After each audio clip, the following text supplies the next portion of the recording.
I don't know. I come from a Himalayan yogic perspective, and we never talked about money. It wasn't even a thing. Like, we never thought about it. It never came up in conversation.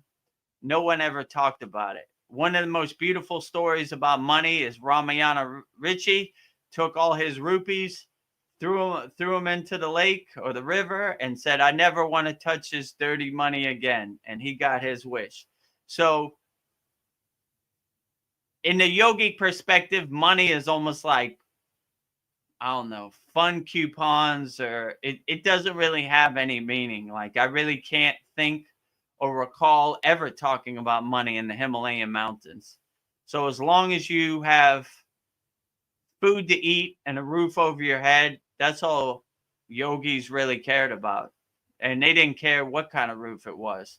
A cave in the Himalayan mountains was perfectly outstanding and beautiful. So, yeah, and long as those needs are met, they didn't really need anything else. So they were perfectly fine. We didn't starve in the Himalayan mountains. We had enough food, you know.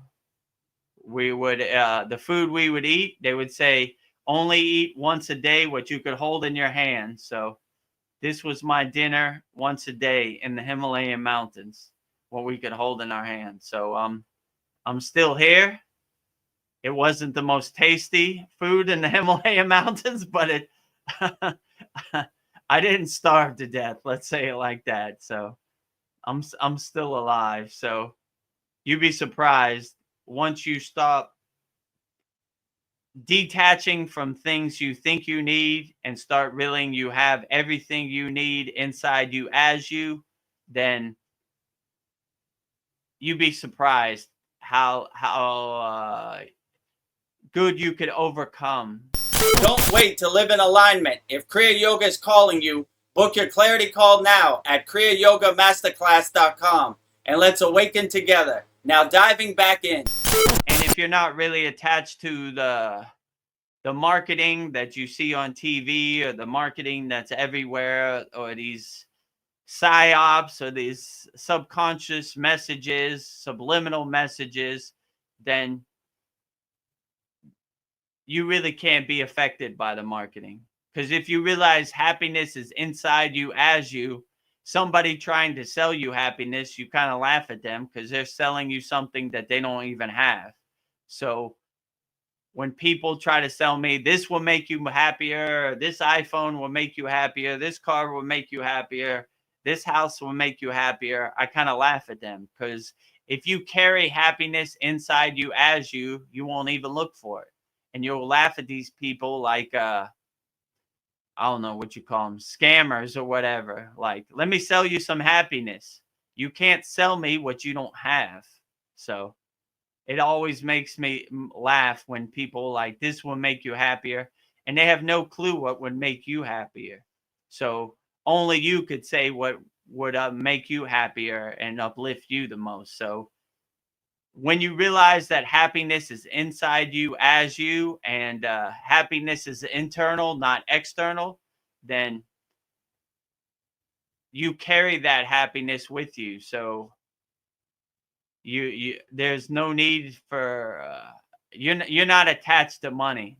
Like, you kind of look at money as a way to help people, but most yogis don't care about money at all. Their their needs are taken care of, and their ultimate goal is the divine union, the oneness with God. That is way more important than money. So they're not attached to that. It's almost like things that lower frequency beings do or are attached to.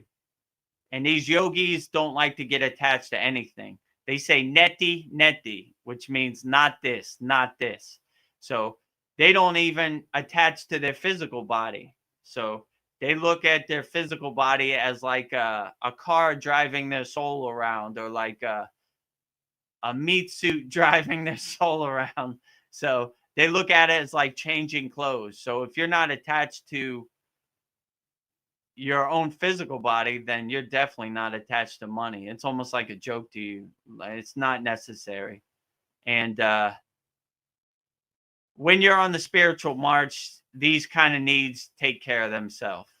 So you would say, how would you live without money?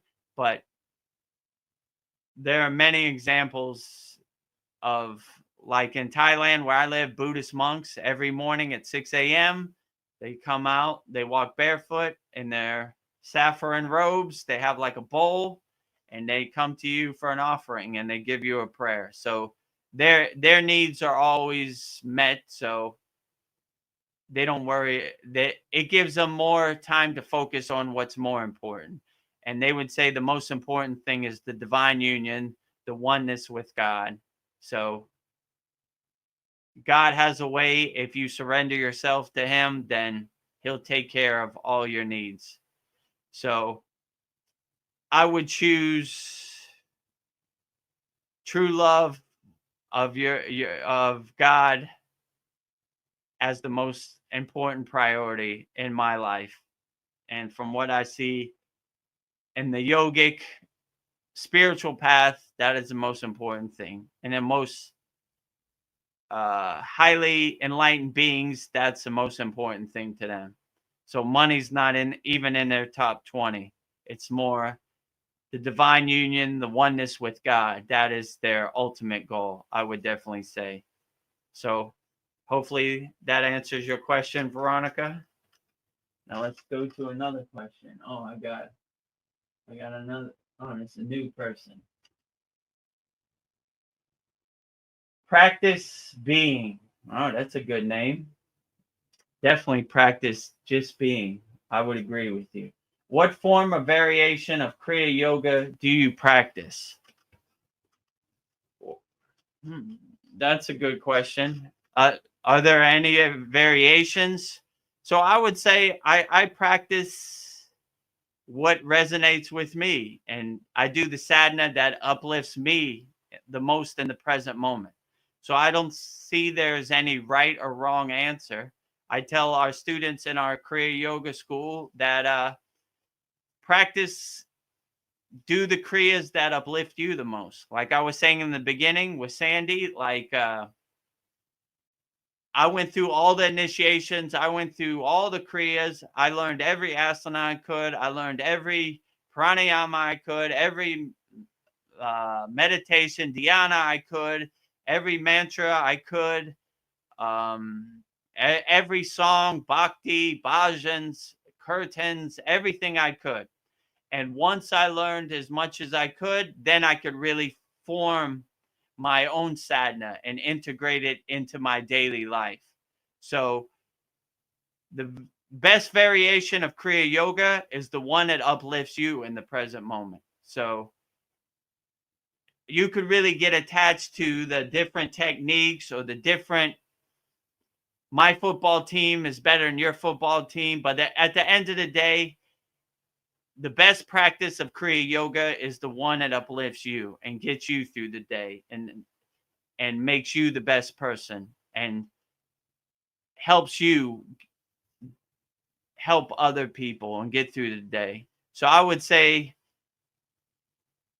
there's no really right or wrong answer. The best form of Kriya Yoga is the one that makes you feel the best. So that would be my best answer. Like there's no right or wrong answer. The best variation or form of Kriya Yoga would be the one that makes you feel the best. The best form of Kriya Yoga I practice is the 5 folds of Kriya Yoga.